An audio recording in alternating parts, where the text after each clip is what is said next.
ओम नमो भगवते वासुदेवाय नमः। स्वागत है आप सभी के चैनल हरिओम शर्मा मणि टिप्स पर। आज मैं आपको सत्यनारायण भगवान की कथा सुनाऊंगा। पांचवा अध्याय विस्तार से सुने। सबसे पहले थोड़ी सी पूजा विधि और उसके बाद में आप विस्तार से इस कथा का श्रवण करें। भगवान सत्यनारायण आपकी प्रत्येक मनोकामना पूरी करेंगे। घर में कभी पैसे की कमी नहीं रहती है, हर प्रकार की मनोकामनाएं पूरी होती हैं। सत्यनारायण भगवान की कथा करते समय, सुनते समय आपको बीच में बोलना नहीं है और बीच में से कथा छोड़ करके आपको नहीं उठना है। व्रत करने वाला पूर्णिमा व संक्रांति के दिन प्रातः अथवा सायंकाल को स्नान आदि से निवृत्त होकर पूजा स्थल में आसन पर बैठकर श्रद्धा पूर्वक सबसे पहले भगवान गणेश का ध्यान करें, फिर नवग्रह देवताओं का ध्यान करें, माता दुर्गा का ध्यान करें, भगवान शिव का ध्यान करें और भगवान कृष्ण की पूजा करें। पंचामृत से भगवान को स्नान कराएं। भगवान के सामने तुलसी दल और फल समर्पित करें। भगवान के सामने दीपक जलाएं और इस कथा का श्रवण करें। एक समय नेमि सारण तीर्थ में शौनकादिक 88,000 ऋषियों ने श्री सूत जी से पूछा, हे प्रभु, इस कलयुग में वेद विद्या रहित मनुष्यों को प्रभु भक्ति किस प्रकार मिलेगी तथा उनका उद्धार कैसे होगा। इसलिए हे मुनि शिष्ट, कोई ऐसा तप कहिए जिससे थोड़े समय में पुण्य प्राप्त हो तथा मन वांछित फल भी मिले। वह कथा सुनने की हमारी इच्छा है। सर्वशास्त्र ज्ञाता श्री सूत जी बोले, हे वैष्णव में पूज्य, आप सब प्राणियों के हित की बात पूछी है। आप सभी ने प्राणियों के हित की बहुत ही उत्तम बात पूछी है। हे ऋषिगणों, अब मैं उस श्रेष्ठ व्रत को आप लोगों से कहूंगा जिस व्रत को नारद जी ने लक्ष्मी नारायण भगवान से पूछा था और लक्ष्मीपति ने मुनि श्रेष्ठ नारद जी को सुनाया था। वह आप सभी ध्यान से सुने। एक समय योगीराज नारद जी दूसरों के हित की इच्छा से अनेक लोकों में घूमते हुए मृत्यु लोक में आ पहुंचे। यहाँ अनेक योनियों में जन्मे प्रातः सभी मनुष्यों को अपने कर्मों द्वारा अनेकों दुखों से पीड़ित देखकर सोचा कि किस नियत के करने से निश्चय ही प्राणियों के दुखों का नाश हो सकेगा। जब नारद जी ने देखा कि सभी मनुष्य अपने अपने कर्मों के द्वारा बहुत ज्यादा दुख पा रहे हैं, तो उनका जो हृदय था वो पिघल गया। वो उनका हृदय द्रविड़ हो गया और सोचने लगे, इनके उद्धार का मुझे कुछ ना कुछ उपाय करना चाहिए। ऐसा मन में सोचकर विष्णु लोक को गए। वहां श्वेत वर्ण और 4 भुजाओं वाले देवों के ईश नारायण को देखकर उनके हाथों में शंख चक्र गदा और पद थे तथा वरमाला पहने हुए थे।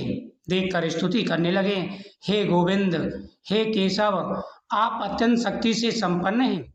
मन तथा वाणी भी आपका पार नहीं पा सकती। आपका आदि मध्य अंत नहीं है। निर्गुण स्वरूप सृष्टि के सभी दुखों को नष्ट करने वाले, भक्तों के दुखों को नष्ट करने वाले हे प्रभु, आपको मेरा नमस्कार है। नारद जी से इस प्रकार की स्तुति सुनकर विष्णु भगवान बोले, हे मुनि श्रेष्ठ, आपके मन में क्या है? आपका किस काम के लिए आगमन हुआ है? निसंकोच कहें। तब नारद मुनि बोले, मृत्यु लोक में सब मनुष्य जो अनेक योनियों में पैदा हुए हैं, अपने अपने कर्मों के द्वारा अनेक प्रकार के दुखों से दुखी हो रहे हैं। हे नाथ, मुझ पर दया रखते हो तो बताइए, उन मनुष्यों के सब दुख थोड़े प्रयत्न से, थोड़े सी पूजा पाठ से कैसे दूर हो सकते हैं? श्री भगवान जी बोले, हे नारद, मनुष्यों की भलाई के लिए तुमने बहुत ही अच्छी बात पूछी है। जिस काम के करने से मनुष्य मोह से छूट जाता है, वह मैं तुमसे कहता हूँ। बहुत पुण्य देने वाला स्वर्ग तथा मृत्युलोक दोनों में उत्तम व्रत है। यह बहुत ही दुर्लभ व्रत है। आज मैं प्रेम बस होकर तुमसे कहता हूँ, सत्यनारायण भगवान का यह व्रत अच्छी तरह विधि पूर्वक संपन्न करके मनुष्य आयु पर्यंत यहाँ सुख भोग कर मरने पर मोक्ष को प्राप्त होता है। श्री भगवान के वचन सुनकर नारद मुनि बोले कि उस व्रत का क्या फल है, क्या विधान है और किसने यह व्रत किया और किस दिन यह व्रत करना चाहिए। हे प्रभु, मुझसे विस्तार से कहो। भगवान बोले, दुख सुख आदि को दूर करने वाला, धन्य धान्य को बढ़ाने वाला, सौभाग्य तथा संतान को देने वाला यह व्रत सब स्थानों पर विजय करने वाला है। भक्ति संतान को देने वाला यह व्रत सभी स्थानों पर विजय दिलाता है। भक्ति और श्रद्धा के साथ किसी भी दिन मनुष्य श्री सत्यनारायण की प्रातःकाल के समय ब्राह्मण और बंधुओं के साथ धर्म परायण होकर पूजा करें। भक्ति भाव से केले, नैवेद्य, फल, घी, दूध और गेहूं का चूर्ण सवाया लेवे। गेहूं के आवा में सांठी का चूर्ण भी ले, शक्कर अथवा गुड़ ले और सब भक्षण योग्य पदार्थ जमा करके भगवान को अर्पण कर देवे तथा बंधुओं सहित ब्राह्मणों को भोजन करावे। तत्पश्चात स्वयं भोजन करें, नित्य गीत आदि का आचरण कर सत्यनारायण भगवान का स्मरण करता हुआ समय व्यतीत करें। इस तरह व्रत करने पर मनुष्यों की इच्छा निश्चय ही पूरी होती है, हर मनोकामना पूरी होती है। विशेषकर कलकाल में भूमि पर यही मुख्य का सरल उपाय है। इति श्री सत्यनारायण भगवान का प्रथम अध्याय संपूर्ण हुआ। वो लक्ष्मी नारायण भगवान की जय। श्रीमन्नारायण नारायण नारायण गोविंद नारायण नारायण नारायण। बोल केशव भगवान की जय। द्वितीय अध्याय प्रारंभे। श्री सूत जी बोले, हे ऋषियों, जिसने पहले समय व्रत को किया है उसका इतिहास कहता हूँ, ध्यान से सुनो। सुंदर काशीपुरी नगरी में एक अत्यंत निर्धन ब्राह्मण रहता था। वह भूख और प्यास से बेचैन हुआ नित्य पृथ्वी पर घूमता था। ब्राह्मणों से प्रेम करने वाले भगवान ने ब्राह्मण को दुखी देखकर बूढ़े ब्राह्मण का रूप धारण करके उसके पास जा आदर से पूछा, हे विप्र, नित्य दुखी हुआ पृथ्वी पर क्यों घूमता है? हे श्रेष्ठ ब्राह्मण, ये सब मुझसे कहो, मैं सुनना चाहता हूँ। ब्राह्मण बोला, मैं निर्दय ब्राह्मण हूँ, भिक्षा के लिए पृथ्वी पर फिरता हूँ। हे भगवान, यदि आप इसका उपाय जानते हो तो कृपा करके कहो। वृद्ध ब्राह्मण बोले, सत्यनारायण भगवान मनवांछित फल देने वाले हैं, इसलिए ब्राह्मण तो उनका पूजन कर, जिसके करने से मनुष्य सब दुखों से मुक्त हो जाता है। ब्राह्मण को व्रत का सारा विधान बतलाकर बूढ़े ब्राह्मण का रूप धारण करने वाले सत्यनारायण भगवान अंतर ध्यान हो गए। जिस व्रत को वृद्ध ब्राह्मण ने बतलाया है मैं उसको करूँगा, यह निश्चय करने पर उसे रात में नींद नहीं आई। वह सवेरे उठ सत्यनारायण के व्रत का निश्चय कर भिक्षा के लिए चल दिया। उसको भी भिक्षा में बहुत सा धन मिला, जिससे बंधु बांधवों के साथ उसने सत्यनारायण भगवान का व्रत किया। इसके करने से वह ब्राह्मण सब दुखों से छूटकर अनेक प्रकार की संपत्तियों से युक्त हुआ। उस समय से वह ब्राह्मण हर मास व्रत करने लगा। इस तरह सत्यनारायण भगवान के व्रत को जो करेगा वह सब दुखों से छूट जाएगा। इस तरह नारद जी से नारद का कहा, हुआ यह व्रत मैंने तुमसे कहा है। हे विप्रो, मैं अब क्या कहूँ? ऋषि बोले, मुनीश्वर, संसार में इस ब्राह्मण से सुनकर किस किसने व्रत किया है हम सब सुनना चाहते हैं, इसके लिए हमारे मन में श्रद्धा है। सूत जी बोले, मुनियों, जिसने इस व्रत को किया है वह सब सुनो। एक समय एक ब्राह्मण धन और ऐश्वर्य के अनुसार बंधु बांधवों के साथ व्रत करने को तैयार हुआ। उसी समय एक लकड़ी बेचने वाला बूढ़ा आदमी आया और बाहर लकड़ियों को रखकर ब्राह्मण के मकान में गया। प्यासे दुखी लकड़हारों को व्रत करते देखकर ब्राह्मण को नमस्कार कर कहने लगा, आप ये क्या कर रहे हैं और इसके करने से क्या फल मिलता है, कृपा करके बताइए। ब्राह्मण ने कहा, सब मनोकामनाओं को पूरा करने वाला यह सत्यनारायण भगवान का व्रत है। इन्हीं की कृपा से मेरे यहाँ धन दान आदि की वृद्धि हुई है। ब्राह्मण से इस व्रत के बारे में जानकर लकड़हारा बहुत प्रसन्न हुआ। चरणामृत ले और प्रसाद खाने के बाद अपने घर को गया। लकड़हारे ने अपने मन में संकल्प किया कि आज ग्राम में लकड़ी बेचने से जो धन मिलेगा उससे सत्यनारायण भगवान का उत्तम व्रत करूँगा। यह मन में विचार कर बूढ़ा आदमी लकड़ियाँ अपने सिर पर रखा जिस नगर में धनवान लोग रहते थे वह ऐसे सुंदर नगर में गया। उस रोज़ वहाँ पर उसे उन लकड़ियों का दाम पहले दिनों से चौगुना मिला। तब वह बूढ़ा लकड़हारा दाम ले अति प्रसन्न होकर पके केले की फली, शक्कर, घी, दूध, दही और गेहूं का आटा इत्यादि ले सत्यनारायण भगवान की व्रत की कुल सामग्रियों को लेकर अपने घर गया। फिर उसने अपने भाइयों को बुलाकर विधि विधान के साथ विष्णु जी का पूजन किया। उस व्रत के प्रभाव से वह बूढ़ा लकड़हारा धनपुत्र आदि से युक्त हुआ और संसार के समस्त शुभ होकर बैकुंठ धाम को चला गया। इति श्री सत्यनारायण व्रत का द्वितीय अध्याय संपूर्ण। बोल लक्ष्मी नारायण भगवान की जय। श्रीमन्नारायण नारायण नारायण केशव नारायण नारायण नारायण माधव नारायण नारायण नारायण। बोल लक्ष्मी नारायण भगवान की जय। तृतीय अध्याय प्रारंभ में। श्री सूत जी बोले, हे श्रेष्ठ मुनियों, अब आगे की कथा कहता हूँ। पहले समय में उल्लामुक नाम का एक बुद्धिमान राजा था। वह सत्य बोलने वाला और जितेंद्रिय था। प्रतिदिन देव स्थानों पर जाता तथा गरीबों को धन देकर उनकी कष्ट दूर करता था। उसकी पत्नी कमल के समान मुखवालियों से सती साध्वी थी। भद्रशिला नदी के तट पर उन दोनों ने श्री सत्यनारायण भगवान का व्रत होते देखा। उस समय वह एक साधु वैश्य आया। उसके पास व्यापार के लिए बहुत साधन था।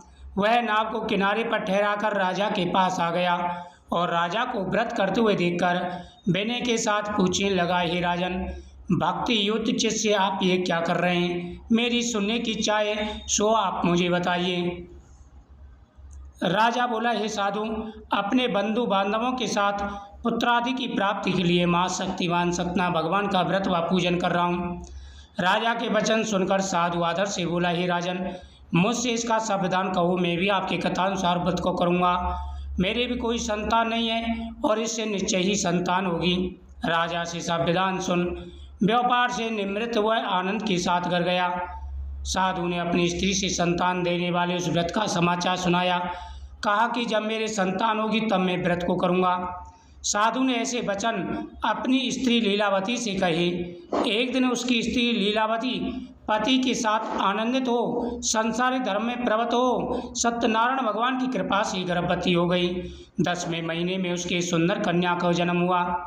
दिनों दिन वह कन्या इस तरह बढ़ने लगी जैसे शुक्ल पक्ष का चंद्रमा बढ़ता है। कन्या का नाम कलावती रखा गया।